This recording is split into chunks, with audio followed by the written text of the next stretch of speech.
Good morning, students of intellectual conveyance. Today will be my last social studies review video with you, and I wanted to save it for something that was super important that affects our lives every single day. So I figured this would be a really good way to fill our knowledge up. Today I want to talk to you about the three branches of government and the separation of powers.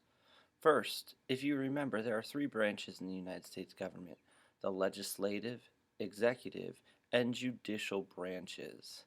Now, these three branches make up the powers of our government, and it's called the separation of powers, and they kind of keep each other in check so that no one branch becomes more powerful than the other. The executive branch is led by the president and the vice president, and he has some powers that helps them, whether he's considered chief of forces like the armed forces, so he's the commander in chief.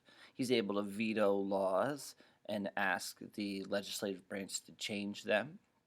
And he also has the most responsibility because he's kind of like he, or potentially she in the future, would be the kind of the person that all the information for our country goes through. Next branch is the legislative branch. The legislative branch is made up by the Congress and the House of Representatives and the Senate, and it's all the same thing. They just go by different names. But they make the laws for our country.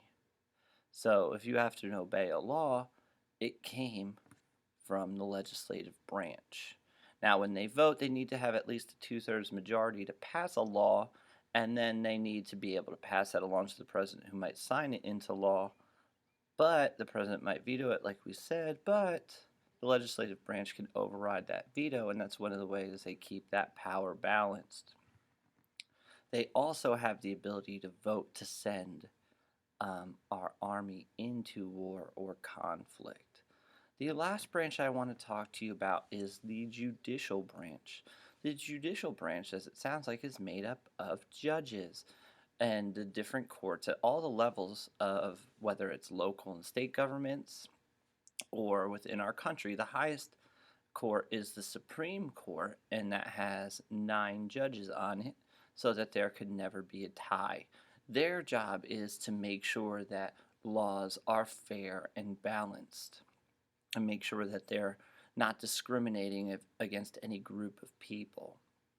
Now, as I was teaching you this, I realized that this is the highest form of knowledge that you can possibly know, like to have power, but yet still get along in order to make something work. And it reminded me of the Illuminati, because the Illuminati has truth and knowledge, just like our country has truth and knowledge, and somehow truth and knowledge work together to create this like perfect being.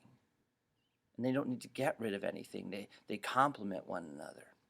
So just like the three branches work together, they can sometimes overpower one another.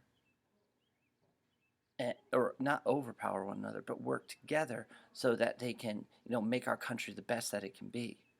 I'm so glad that I've gotten rid of the old Mr. Gatti, because now I can work together with truth and knowledge. Oh, just a second.